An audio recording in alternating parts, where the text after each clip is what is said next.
기도하옵나이다. 아멘. 오늘은 주일이자 어버이 주일로 교회에서 지키게 됩니다. 모두 우리들이 어버이라고 하고 어머니라고 하면은 참 어머니 그 사랑을 안 느끼는 분은 아무도 없을 것입니다. 우리의 삶에서 힘든 순간이 되면은 누군가가 의지해 하고 싶은 마음이 있을 때에 나를 위해서 가장 헌신하고 나를 위해서 모든 것을 아끼지 않은 사람이 있다면 바로 부모님이 아닌가 그렇게 생각해 보게 됩니다. 미국의 한 신문에 실린 실제 이야기입니다. 미국 캘리포니아 지역에 큰 산불이 났습니다. 마을 전체가 불길에 휩쓸렸고 수많은 사람들이 다 대피했습니다.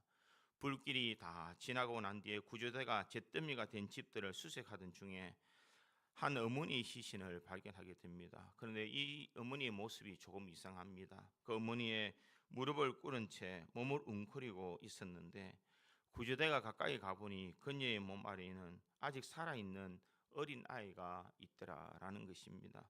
어머니는 마지막 순간까지 자신의 몸으로 아이를 뜯고 있었던 것입니다. 불길이 자신을 태우는 그 순간에도 아이만을 살리고 싶었던 그 어머니의 마음, 자신의 살이 타들어가도 아들을 살리고 싶었던 이 어머니의 마음을 알았기에 그곳에 있는 모든 이 구조대원들은 모두 울었다라고 그렇게 이야기를 합니다.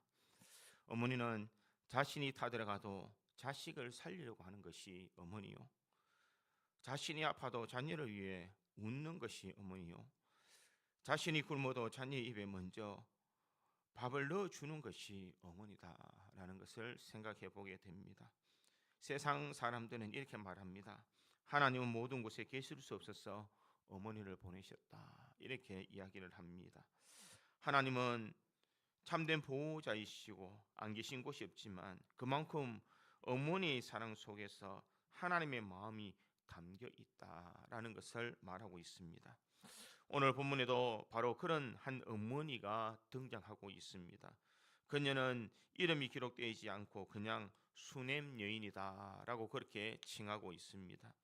하나님은 그 이름 없는 여인의 눈물과 믿음과 사랑을 이 성경 속에 영원히 기록해 두셨습니다. 오늘 본문의 배경을 보면 이 시대는 영적으로 매우 어두운 시대였습니다. 북이스라엘이 우상 숭배가 가득했고 백성들은 하나님을 떠나 있는 그런 시대였습니다. 엘리야 이후에 엘리사가 선지자 사역을 이어가고 있었지만 나라 전체가 여전히 혼란과 불신앙 속에 빠져 있었던 그런 상황입니다. 그런데 그런 시대에도 하나님을 경외하는 가정이 있었다라는 것입니다. 그 가정이 바로 수넴 여인의 가정이었습니다. 수넴은 갈멜산 근처 이스라엘 평야에 위치한 마을이었습니다. 엘리사는 지나가는 길마다 그 집에 음식을 대접받았습니다. 수넴 여인이 엘리사를 대접할 때에 단순한 손님으로 대접한 것이 아니라 그가 하나님의 사람이라는 것을 알고 있었습니다. 그러기에 열왕기하 4장 9절과 10절에 보면 이렇게 말합니다. 여인이 그의 남편에게 이르되 항상 우리를 지나가는 이 사람은 하나님의 거룩한 사람인 줄을 내가 아노니 청하건대 우리가 그를 위하여 작은 방을 담 위에 만들고 침상과 책상과 의자와 촛대를 두사이다. 그가 우리에게 이르면 거기에 머물리이다 하였더라, 이렇게 말하고 있습니다. 이에는 이 사람이 하나님의 거룩한 사람인 줄 알고 있었다라는 것입니다. 한마디로 말하면 이 여인은 영적인 눈이 열려 있었던 사람입니다. 세상 사람들이 선지자를 귀찮게 여길 그때에 그녀는 하나님의 사람을 바라보았다는 것입니다. 그런데 이 여인에게는 큰 아픔이 있었는데 그 아픔은 바로 자녀가 없다라는 아픔입니다. 이때 당시에 자녀가 없다라는 것은 저주를 받았거나 혹은 평생 수치와 슬픔을 가져야 되는 사람입니다. 특별히 대를 잊지 못하는 가문의 끊어짐 같은 절망으로 여겨졌기 때문에 사람들에게 손가락질을 당할 수밖에 없는 그런 처지였습니다. 그런데 하나님께서 이 엘리사를 통하여서 아들을 낳을 것을 약속해 주게 됩니다. 16절에 있는 말씀에 보니 이렇게 기록합니다. 엘리사가 이르되 한 해가 지나 이때쯤에 내가 아들을 안으리라 하니 여인이 이르되 아니로소이다. 내 주 하나님의 사람이여 당신의 계집종을 속이지 마옵소서 하니라, 이렇게 말하고 있습니다. 엘리사가 이맘때쯤 내가 아들을 안을 것이다 라고 했지만 이 여인은 아니다라고 말합니다. 하나님의 사람에게 당신의 계집종을 속이지 마십시오. 나는 벌써 아이를 낳을 수 있는 사람이 아닙니다 라고 그렇게 이야기를 했습니다. 그런데 이 정말로 한 해가 지났을 때에 기적처럼 아들을 낳게 됩니다. 그 아이는 이 가정의 기쁨이었습니다.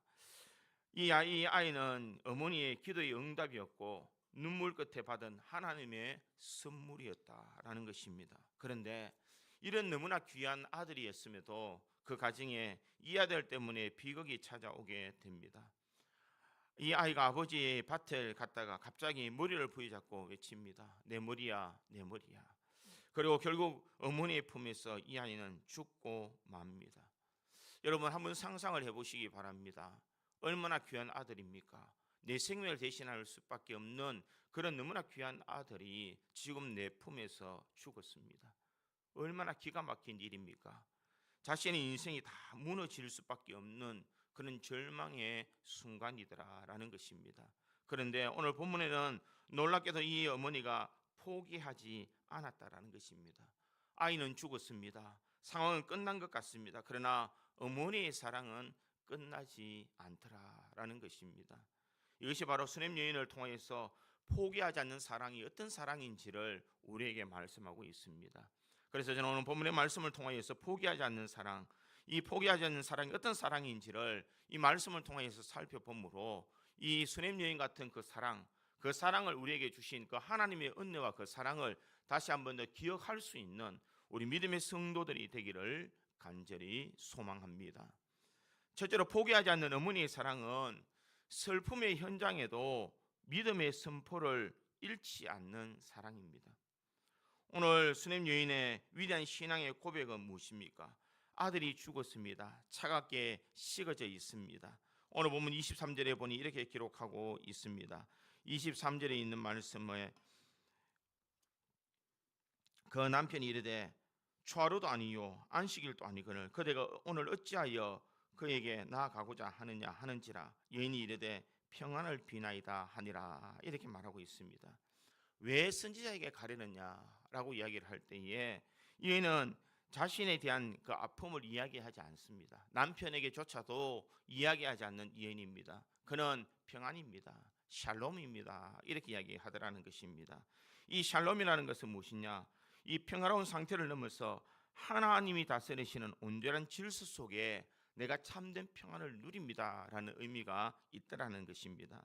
이 여인의 상황은 샬롬의 상황이 아닙니다. 평안의 상황이 아님에도 자식은 죽었고 가슴은 찢어질 듯한 그런 아픔이 있었음에도 불구하고 그는 무엇을 바라보았느냐? 지금 현재의 비극적인 상황을 바라본 것이 아니라 그 모든 비극 위에 여전히 역사하시는 하나님의 살아계심, 하나님의 실제를 이 여인은 바라보고 있었다라는 것입니다.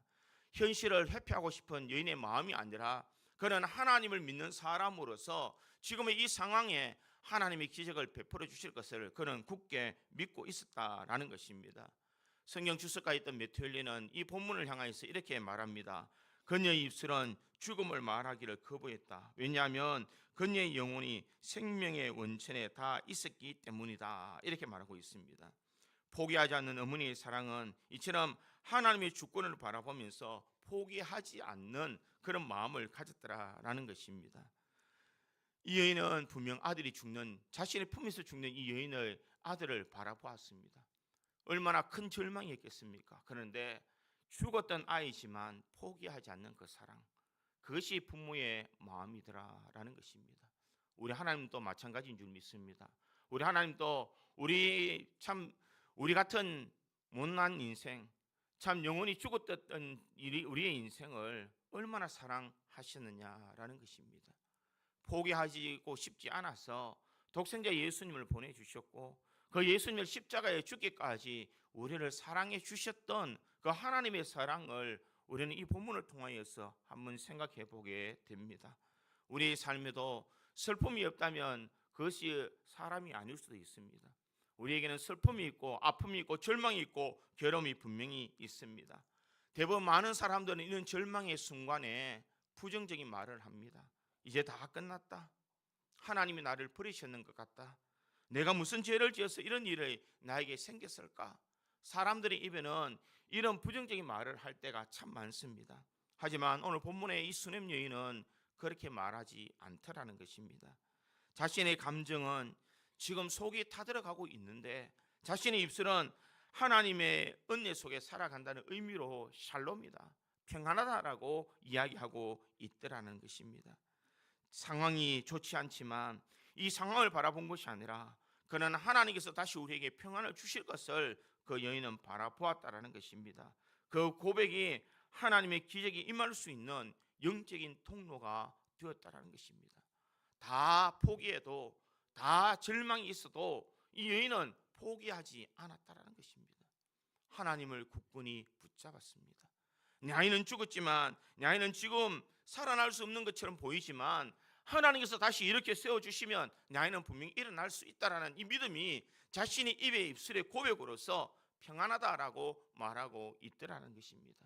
사랑하는 성도 여러분, 우리의 삶에도 이런 절망의 순간 속에 우리 입술에 부정적인 말이 아니라 우리는 하나님의 은혜, 샬롬을 선포할 수 있는 입술이 있어야 될 줄 믿습니다. 안 된다는 말보다는 하나님께서 평안을 주실 것이다라고 우리가 외칠 수 있는 이 믿음과 이 선포가 있을 때에 하나님은 포기하지 않는 그 사랑을 통하여서 우리에게 은혜를 베풀어 주시는 줄 믿습니다.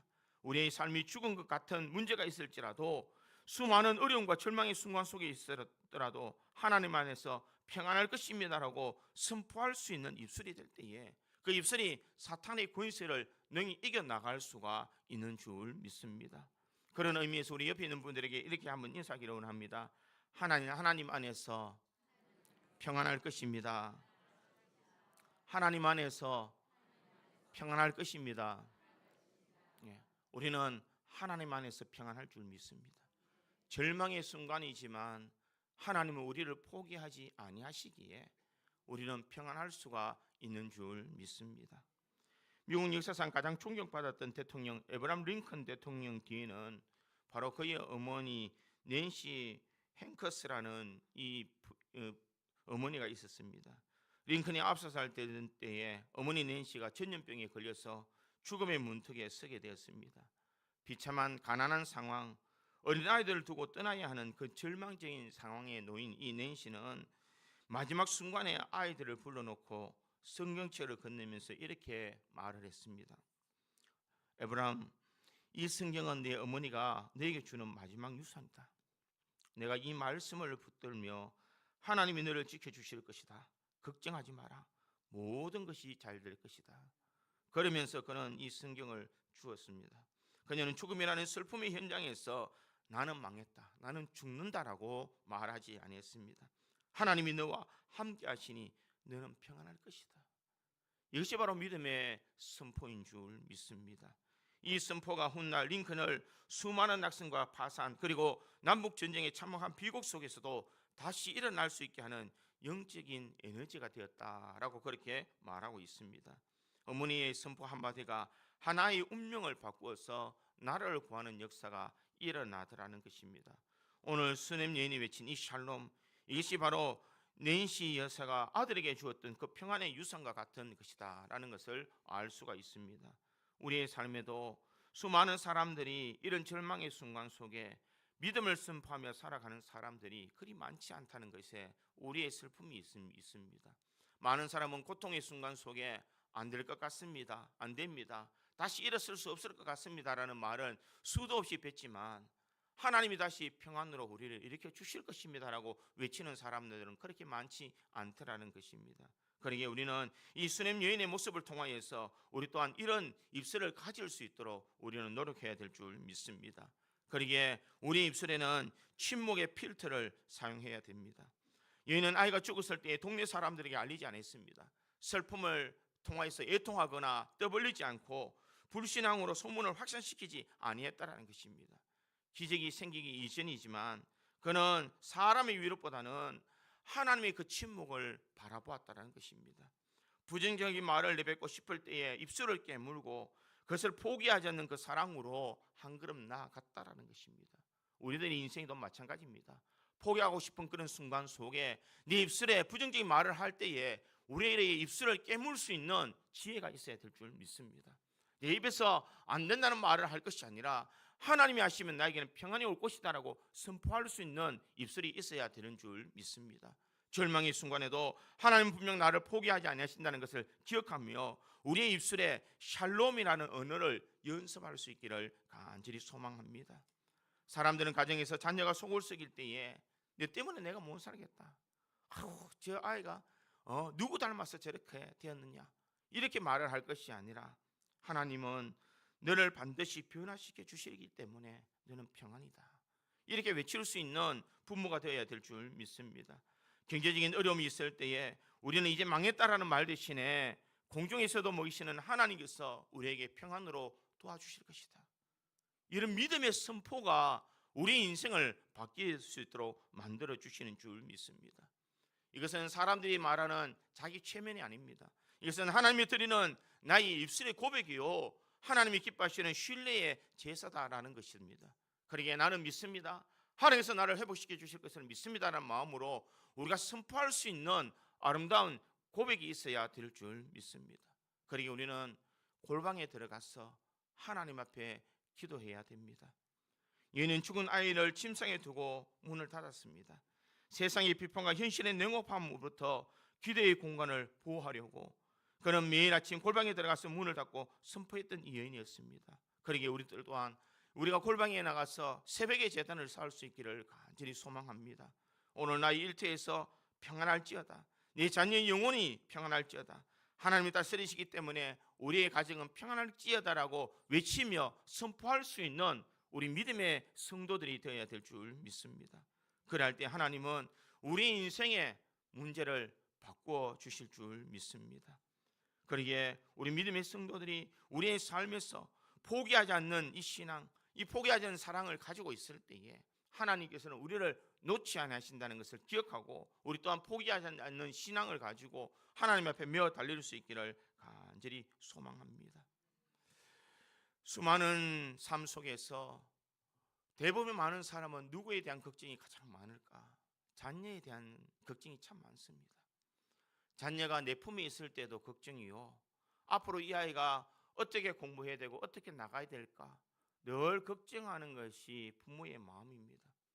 내가 쓸 돈을 아껴서 아이들에게 주어야 되지 않을까라고 생각하는 것이 부모의 마음이요, 출가하고 난 뒤에도 늘 아이들을 걱정하는 것이 부모의 마음입니다. 마치 죽은 자식 같은 아픔이 있는 그런 아이들도 분명 있을 수도 있습니다. 하나님을 떠나 있는 자녀, 육신의 질병으로 신음하는 자녀, 경제적으로 어려워하는 가정의 자녀들이 나의 자녀가 될 때에 그 부모의 마음은 참 힘들 수도 있습니다. 그런데 오늘 이 수냄 여인의 말씀을 바라보면서 우리들이 샬롬을 선포할 수 있기를 간절히 소망합니다. 내가 지금 힘들지만 하나님은 반드시 너를 평안으로 인도해 주실 것이다. 하나님 분명 너를 이렇게 세워 주실 것이다. 그러기에 자녀들을 바라보면서 우리는 샬롬이라고 외칠 수 있는 부모님들이 되어야 될 줄 믿습니다. 이 여인이 이 아이가 죽었지만 그의 남편에게조차도 평안하다라고 그렇게 말을 합니다. 사랑하는 성도 여러분, 이 어버이 주일을 맞이해서 우리 모든 부모님과 성도님들의 입술의 권세를 회복할 수 있기를 간절히 소망합니다. 슬픔의 현장에서 믿음의 선포를 할 수 있기를 간절히 소망합니다.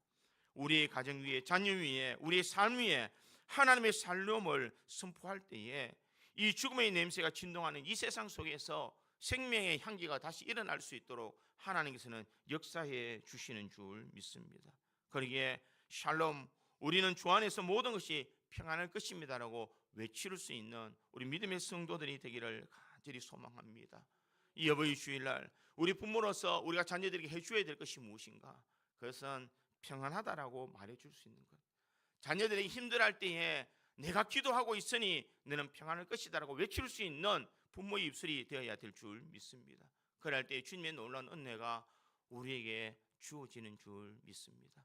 그러기에 나의 입술에게는 하나님께서 내 자녀를 맡겨주셨기 때문에 나의 입술에는 권세가 있다는 것을 기억하고 우리가 샬롬을 선포함으로써 이 슬픔과 절망의 끝자락에서 하나님의 구원의 은혜를 체험할 수 있는 우리 고지 장로교회 모든 성도들이 되기를 주님의 이름으로 축원드립니다. 두 번째로 이 포기하지 않는 어머니의 사랑은 오직 생명을 축원하시는 하나님을 끝까지 붙드는 사랑입니다. 오늘 보면 26절에서 30절 사이는 매우 긴장이 넘치는 영적 대치가 보입니다. 갈멜산에 도착한 여인을 보고 엘리사는 사원에게 사원 게하시를 보내게 됩니다. 하지만 이 게하시는 자신을 바라봤을 때 이 여인이 샬롬입니다라고 말합니다. 그런데 그가 엘리사를 만났을 때에는 그의 다리를 잡고 놓치지 않는 것을 볼 수가 있습니다. 27절의 말씀에 보니 이렇게 말합니다. 산에 이르러 하나님의 사람에게 나아가서 그 발을 아는지라. 게하시가 가까이 와서 그를 물리치고자 하매 하나님의 사람이 이르되 가만두라. 그의 영혼이 괴로워하지만은 여호와께서 내게 숨기시고 이르지 아니하셨도다 하니라. 이렇게 말하고 있습니다.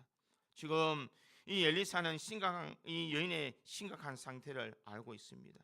게하시에게 자신의 지팡이를 주며 급히 가서 아이의 얼굴을 놓으라고 명령합니다.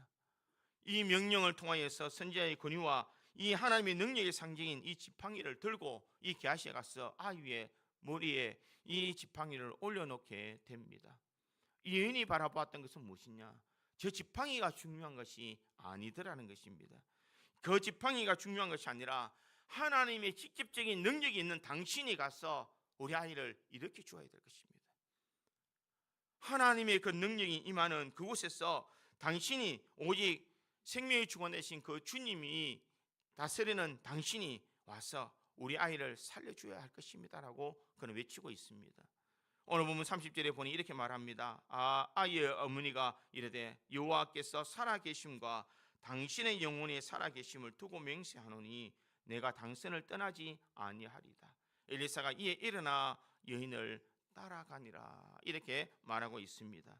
이 여인은 지팡이라는 물건이나 게하시라는 사원의 생명을 살리는 것이 아님을 그는 알았다는 것입니다.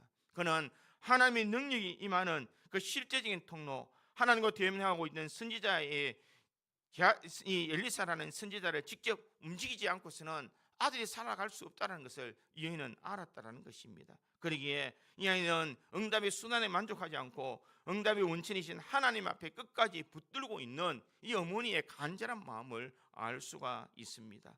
포기하지 않는 어머니의 사랑은 사람의 방법을 구하지 아니하고 하나님이 직접 해주실 때까지, 그는 확신이 있을 때까지 포기하지 않는 사랑을 가지고 있더라라는 것입니다. 오늘 우리가 하나님 앞에 기도할 때에 대부분의 많은 사람들은 너무 쉽게 지팡이 선에서 타협하고 있습니다. 이 정도면 괜찮겠지, 목사님이 기도해 주니까 괜찮겠지, 성경책을 머리맡에 두고 내가 기도하며 나갔으니 괜찮겠지라고 우리는 막연하게 이 샬롬을 외치면서 살아가는 사람들도 있더라는 것입니다. 하지만 오늘 수넴 여인은 엘리사의 발을 붙잡았습니다. 이 게하시가 말리려고 할 때도 그것에도 불구하고 그녀의 손은 더 견고하게 그의 다리를 잡고 있더라는 것입니다. 이것은 무엇을 말하는가? 그만큼 당신이 와서 구해주지 않는다면 아이가 살아갈 수 없습니다. 그만큼 절박한 이 어머니의 포기하지 않는 사랑을 엿볼 수가 있더라라는 것입니다. 여인이 게하시의 이 엘리사의 다리를 붙잡았다라는 그 절박함은 마치 야복강 나루에서 천사와 씨름하던 이 야곱의 모습을 우리 상기하고 있을 수가 있습니다. 당신이 나에게 복을 주시지 않는다면 나는 이 손을 놓치지 않겠습니다.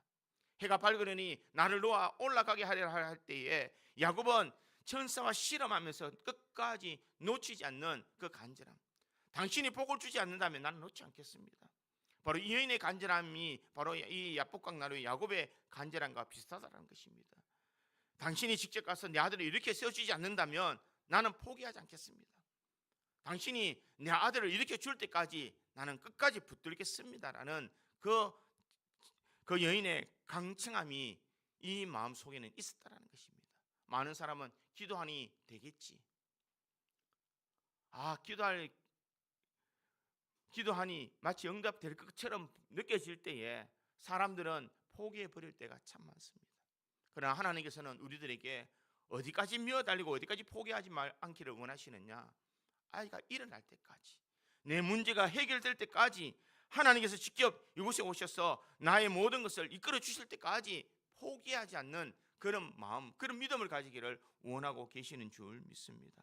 그러기에 이 여인은 지금 세상 사람으로 말하면 굉장히 고집쟁입니다. 왜 그렇게 선자를 힘들게 하느냐, 왜 어렵게 하느냐라고 말할 수 있지만 이 여인은 믿음에 관해서는 자신의 자녀를 살리기 위해서는 그런 어떤 말을 들어도 자신의 고집을 굽히지 않는, 포기하지 않는 사랑이 이 여인에게는 있었다라는 것입니다.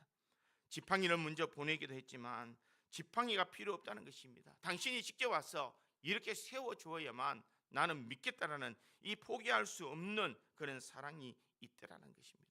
사랑하는 성도 여러분, 우리의 믿음에도 포기하지 않는 어머니의 사랑이 있어야 될 줄 믿습니다. 교회사에서 보면 포기하지 않는 어머니의 대명사인 어거스틴의 어머니 모니카에 대한 이야기를 우리는 잘 알고 있을 것입니다. 어거스틴은 젊은 시절에 방탕한 생활을 하면서 마니교라는 곳에 이단에 빠져 있었습니다. 그의 어머니 모니카는 그 자녀를 위해서 마치 영적 사망 선고와 같은 말을 하며 그는 하나님 앞에 메어 달렸습니다. 모니카가 아들을 돌이키기 위해 수많은 눈물을 지새우면서 하나님의 옷자락을 붙들었습니다. 한 번은 절망에 빠져 지역 주교를 찾아가서 울며 하소연했을 때에 그의 주교는 이런 말을 이야기합니다. 물러가십시오. 눈물로 기도하는 자식은 결코 망하지 않습니다. 모니카는 그 말을 붙들고 무려 30년 동안 그는 인내하며 기도했다라는 것입니다.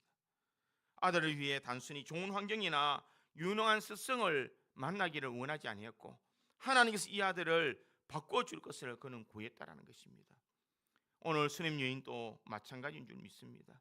이 수냄 여인이 바라봤던 것은 자신의 아들을 이렇게 세워줄 때까지 그는 놓치지 않는 그 마음, 포기하지 않는 그런 살아계심을 바라보는 믿음이 그 속에 있더라라는 것입니다. 우리의 삶에 우리는 포기하지 않는 그런 믿음이 우리들에게 있어야 될 줄 믿습니다. 사람을 바라보거나 세상의 방법을 찾기 이전에 우리는 하나님 앞에 먼저 엎드릴 수 있는 마음이 있어야 됩니다. 문제가 생기면 우리가 가장 먼저 전화기를 돌리고 병원에 찾아가며 수많은 사람의 도움을 구하지만 그 모든 것은 한계가 있다는 것입니다. 그러기에 이 수냄 여인처럼 사람의 문 안에 길게 답하지 말고 곧장 하나님 앞에 나가서 평안이다라고 외치면서 끝까지 포기하지 않는 그런 신앙이 우리 속에는 있어야 되는 줄 믿습니다. 사람들은 흔히 이렇게 얘기합니다. 내가 교회 열심히 다니고 내가 봉사생활을 하고 하나님 앞에 헌금을 드리며 나는 하나님의 말씀을 사랑하기 때문에 나에게는 이런 고통이 없을 것이다라고 생각할 수도 있습니다. 그러나 아닙니다. 믿음의 사람에게도 모든 사람에게는 이 땅의 삶을 살아갈 때에 이런 문제와 이런 어려움이 있을 수 있습니다. 그럴 때에 내가 이렇게 하였으니 라고 생각하면서 우리는 안주하지 말아야 된다는 것입니다. 나에게는 이런 고통이 있을 때에 안주하는 마음이 아니라 내가 주님의 발을 붙드는 심정으로 주님 앞에 매달리는 그런 사랑의 마음, 포기하지 않는 신앙이 우리 속에는 있어야 되는 줄 믿습니다. 다 포기해도 나는 포기할 수 없다는 그런 마음을 가지고 있을 때에 그 하나님의 역사가 나타나는 줄 믿습니다. 이 수냄 여인이 갈멜산에서 먼 길까지 달려가서 엘리사를 붙잡았습니다. 갈멜산에 있어야 되는 이 엘리사에게 그는 뛰어가서 그는 붙들고 자신의 자녀를 고쳐줄 때까지 놓치지 않겠다는 이 단호한 포기하지 않는 이 어머니의 그 모습을 볼 수가 있다라는 것입니다. 그러기에 우리 또한 이런 포기하지 않는 그런 마음을 우리는 가져야 될 줄 믿습니다. 새벽 제단이든 정해진 시간의 골방이든 주님이 응답하시기 전까지는 내가 이 기도의 제목을 놓치지 않겠습니다. 하나님께서 이 기도를 응답해 줄 때까지는 내가 놓치지 않겠습니다라는 그런 마음으로 우리가 붙들 때에 하나님의 역사가 나타나는 줄 믿습니다. 사람들은 때로는 이렇게 이야기합니다. 내가 너무 욕심 부리면서 기도하는 거 아닌가? 하나님을 너무 귀찮게 내가 만들고 있지는 않을까? 그렇게 생각하면서 기도하는 것을 포기하는 사람들도 있습니다. 그러나 여러분, 그것은 어리석은 생각입니다. 하나님은 우리가 매어 달림을 결코 귀찮아 여기시는 하나님이 아니시라는 것입니다. 오히려 하나님이 당신이 하나님 외에 다른 신을 붙잡는 것을 하나님은 더 싫어하십니다. 하나님은 자신을 더 매달리는 그 사람을, 그 열심을, 그 간절함을 하나님께서 아시오 더 놀라운 은혜로 역사해 주시는 줄 믿습니다. 그럴 때에 하나님의 놀라운 은혜가 여러분의 가정과 자녀들에게 임하는 줄 믿습니다. 포기하지 않는 어머니의 사랑, 이 사랑이 결국 사람을 변화시키고 하나님의 기적을 경험할 수 있도록 만들어 주시는 줄 믿습니다. 사랑하는 성도 여러분, 우리는 이 수냄 여인처럼 간절한 마음으로 기도하고 있습니까? 내 자녀를 위해서 밤새워가면서 눈물 흘리면서 기도한 적이 있습니까? 앞에 있는 목사도 부모이지만 자녀를 위해서 이렇게 기도해 보지 못했습니다. 제가 이 설교를 준비하면서 참 돌아가신 어머니를 생각해 봤습니다. 제가 군에 갔을 때 잠깐 휴가 나올 때에 저희 아버지가 늘 이렇게 이야기했습니다. 내 어머니가 집에서 안 잔다. 네가 군대 갔는 그날부터 교회에서 밤을 새운다. 너는 아마 건강하게 제대할 거야. 이 말을 하는데 몸이 불편한 그 몸을 가지고 교회에서 차가운 바닥에서 엎드려 기도하며 밤새도록 눈물로서 기도했던 그 어머니의 사랑을 자식인 나는 알지 못하더라는 것입니다. 내가 부모가 되어 보니 나는 자녀를 위해서 그렇게 기도 못했는데 내가 너무나 과분한 사랑을 받았구나 라는 것을 이제서야 느끼게 되더라는 것입니다. 사랑하는 성도 여러분, 하나님께서 독생자 예수를 아낌없이 포기하지 않는 사랑으로 끝까지 우리를 붙들어 주셨고 끝까지 우리를 하나님의 자녀로 삼아 주신 것처럼 주님, 우리 또한 그와 같은 마음을 소유할 수 있기를 간절히 소망합니다. 나는 정말 부모로서 자격이 있는 사람인가? 정말 내가 자녀를 위해서 밤새워 눈물을 흘리면서 나는 기도하는 어머니인가? 우리는 우리 자신을 생각해 봐야 될 줄 믿습니다. 사랑이라는 것은 단순한 글로서 입술로서 고백되어지는 것이 사랑의 전부가 아닌 줄 믿습니다. 사랑은 포기하지 않는 마음, 그 자녀를 위해서 끝까지 책임질 수 있는 그런 마음이 있어야만 진정한 부모의 사랑을 우리가 간직하는 줄 믿습니다. 어버이 주일, 내가 받은 그 사랑을 우리 자녀들에게도 나누어 줄 수 있는 그런 넉넉한 마음을 가져서 우리 또한 포기하지 않는 어머니의 사랑을 가지고 우리가 살아갈 수 있기를 간절히 소망합니다. 이 사랑이 결국 나를 변화시키고 자녀를 변화시키며 우리 가정을 변화시켜 주실 줄 믿습니다. 이 한 주간 세상의 그 어떤 것도 다 내려놓고 오직 주님만을 바라보면서 주님의 뜨거운 사랑을 소유할 수 있는 우리 구지 장로교회 모든 성도들이 되기를 주님의 이름으로 축원드립니다. 세 번째로 이 포기하지 않는 어머니의 사랑은 끝까지 인내하며 기적의 온기를 기다리는 사랑입니다. 오늘 34절과 35절에는 성경 전체를 통틀어서 가장 독특하면서도 전율적인 그런 치유의 장면을 묘사하고 있습니다. 엘리사 선지자가 죽은 아이의 위에 올라가서 자신의 입을 아이의 입에 눈에 손을 손에 맞추어서 엎드립니다. 여기에는 신학적인 원리가 있는데 죽은 아이가 차가운 몸에 온기를 전하기 위해서 천재가 자신의 생명 에너지를 직접 연결시키고 있는 모습을 연상할 수가 있습니다. 이것은 우리를 살리기 위해서 하늘의 영광을 버리시고 이 땅에 낮고 낮은 이곳에서 죄로 인해서 차게 식은 우리들을 다시 일으키기 위해서 예수님의 그 뜨거운 사랑을 나눠주시기 위해서 오신 주님의 그 성육신의 그 사랑을 예표하고 있다라고 말할 수가 있습니다. 기적은 멀리서 일어나는 것이 아니라 죽어가는 자의 그 고통 속에서 직접 내려와서 체온을 나누어 줄 수 있는 그 사랑으로부터 시작된다라는 것입니다. 오늘 엘리사가 이 아이 위에 올라갔습니다. 눈은 눈으로, 입은 입으로, 손은 손으로 해서 이 아이 위에 올라갔습니다. 이 엎드리자 아이의 살이 차츰 따뜻해졌다라고 그렇게 말을 합니다.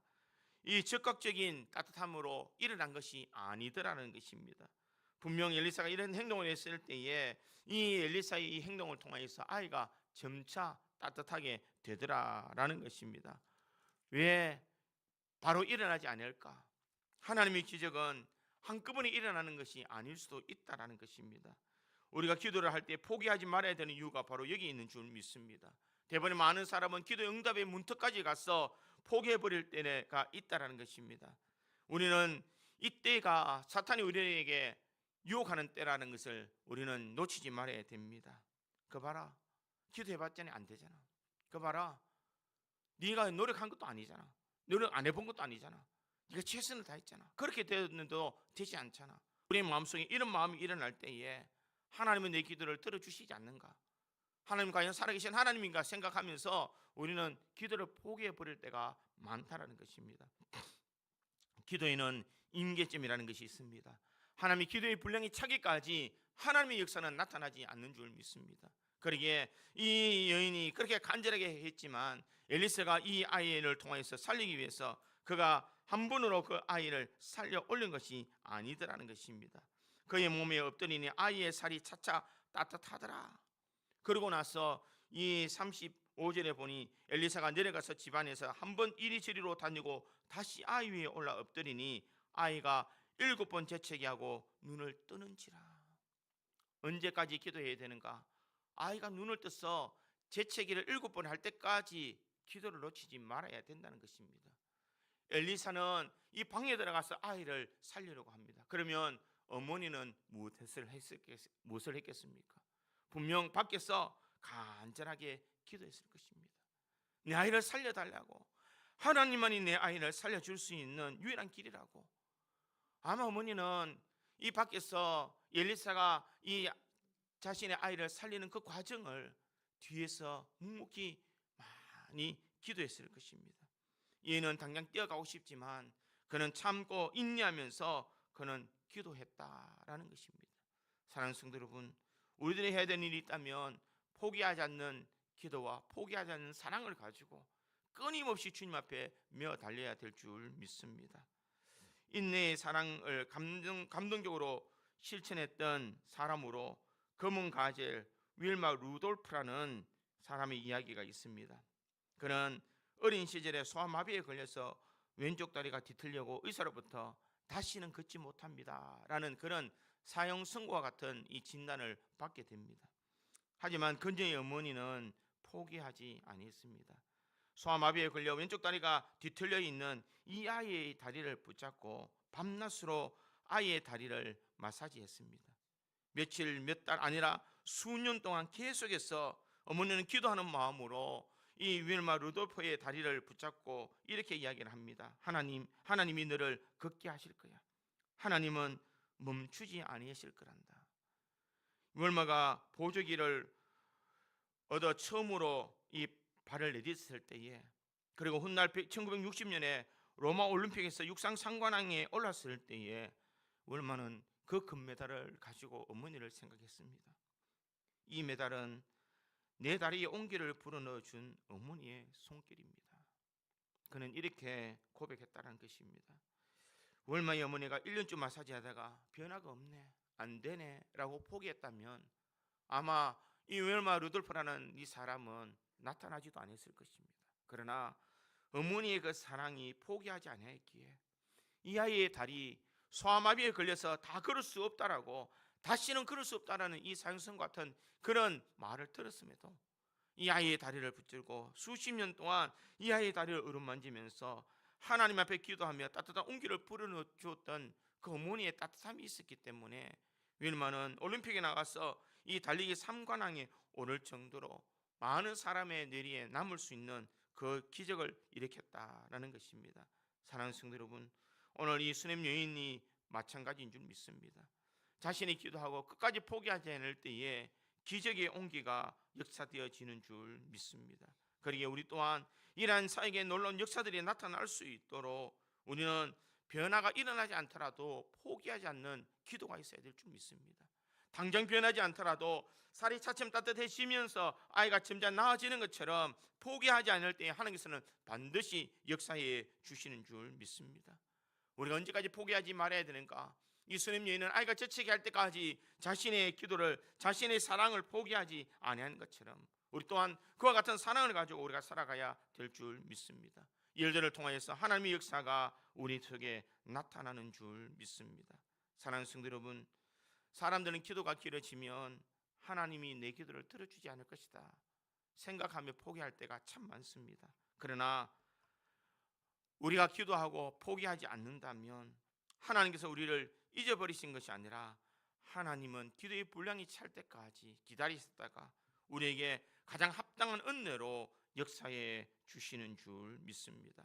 그러기에 우리의 삶에 응답이 없는 고통의 순간은 하나님 앞에 버려진 시간이 아니라 하나님의 응답의 역사를 준비하고 계시는 시간임을 우리는 깨달아야 될 줄 믿습니다. 오늘 본문 37절은 이렇게 마무리를 짓습니다. 여인이 들어가서 엘리사의 발 앞에 엎드려 절하고 아들을 데리고 나가니라. 이 어머니의 가장 간절하게 바랬던 이 소망이 이루어지더라라는 것입니다. 이 기적들이 우리 믿음의 어머니들에게도 나타날 수 있기를 간절히 소망합니다. 나의 기도가 자녀를 변화시키고 나의 기도가 장래의 소망을 나타내며 나의 기도가 우리 가정을 이렇게 세워주는 줄 믿습니다. 우리 어머니의 기도, 우리 부모님의 그 기도를 통하여서 우리 가정이 기적의 온기가 끝까지 나타날 수 있기를 간절히 소망합니다. 포기하지 않는 이 신앙을 가지고 주님 앞에 달려감으로써 하나님의 놀라운 기적의 역사들을 체험할 수 있는 우리 고지 장로교의 모든 성도들이 되기를 주님의 이름으로 축원드립니다. 다시 기도하겠습니다. 사랑의 하나님, 은혜를 감사합니다. 오늘 포기하지 않는 어머니의 그 사랑을 바라보면서 슬픔의 현장이지만 우리는 샬롬을 선포할 수 있는 믿음의 사람들이 되게 하여 주시옵소서. 안 되는 것보다 하나님이 하시면 된다는 이 소망을 가지며 포기하지 않는 신앙, 포기하지 않는 믿음을 가질 수 있는 능력을 다하여 주시옵소서. 특별히 하나님, 우리 포기하지 않는 어머니의 그 사랑은 오직 생명의 주관자들만이 끝까지 붙드는 사랑이라는 것을 기억하고 하나님 앞에 모든 것을 맡기며 믿음의 길을 행할 수 있도록 도와주시며 끝까지 인내하며 기적 같은 하나님의 역사를 바라보게 하여 주시옵소서. 하나님, 부모님의 사랑을 느낀 것처럼 하나님의 사랑을 느끼며 이 순간에도 절망보다는 뜨거운 가슴으로 하나님의 은혜 속에 살아가는 우리 모든 성도들이 되게 하여 주시옵소서. 이와 같은 은혜로 우리를 채워주실 줄 믿사옵고 감사드리며 예수님의 이름으로 기도합니다. 아멘. 다 같이 찬송가 579장 찬양 드리면서 준비하신 예물 드리겠습니다. 찬송가 579장입니다.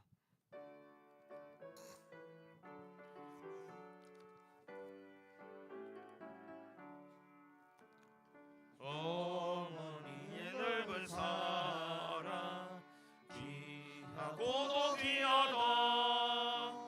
그 사랑이 언제든지 나를 감싸줍니다.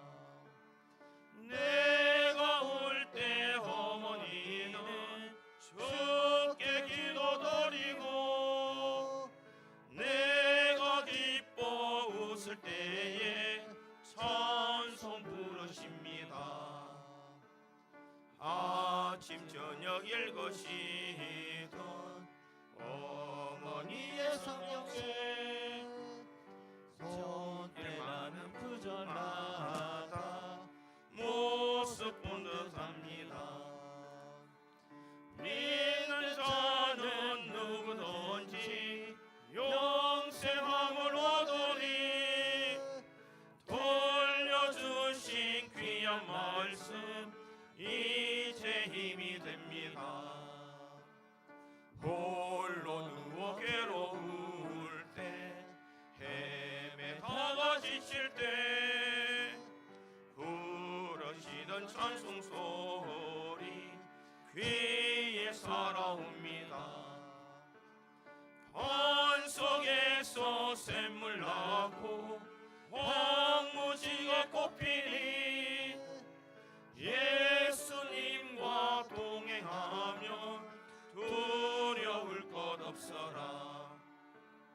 온유하고 겸손하며 올바르고 굳세게 어머니의 뜻받들어 보람있게 살리라. 공포많은 세상에서 선한 삶 사우다. 생명신에 흐르는 곳 길이 함께 살리라. 드린 예물을 위해서 기도하겠습니다. 하나님, 은혜를 감사합니다. 오늘 어버이 주일을 맞이하여서 포기하지 않는 어머니의 그 사랑을 우리가 바라보며 우리 자신이 포기하지 않는 어머니의 사랑을 소유할 수 있는 우리 삶이 되게 하여 주시옵소서.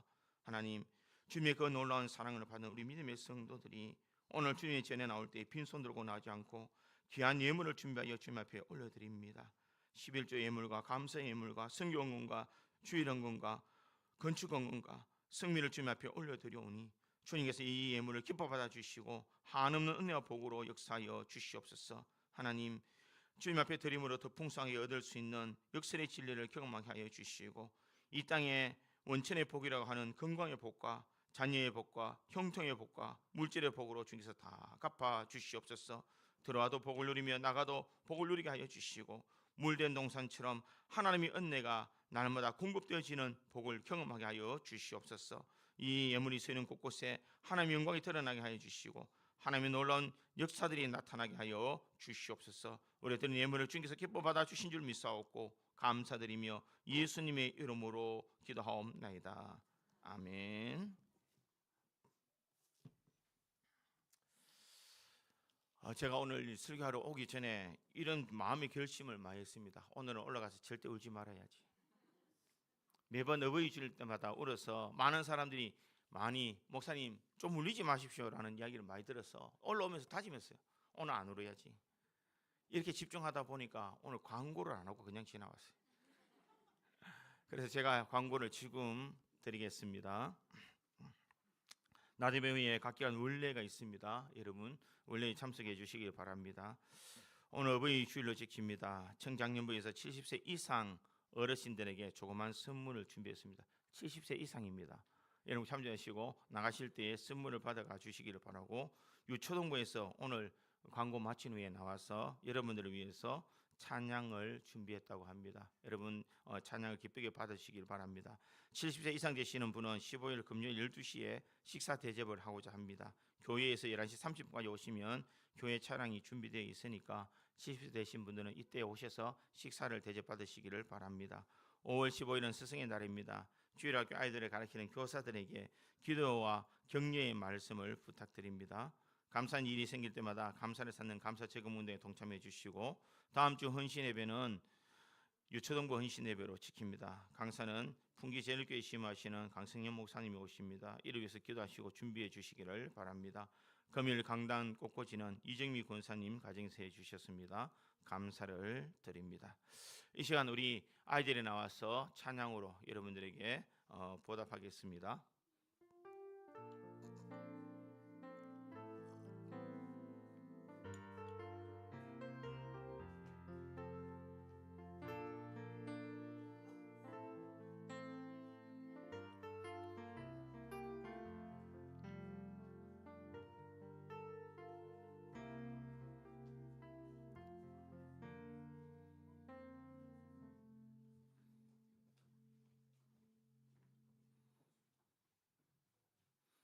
오늘 어버이 주일이라고 주일학교에서 이것을 준비했다고 합니다. 여러분 잘 들어주시기 바랍니다.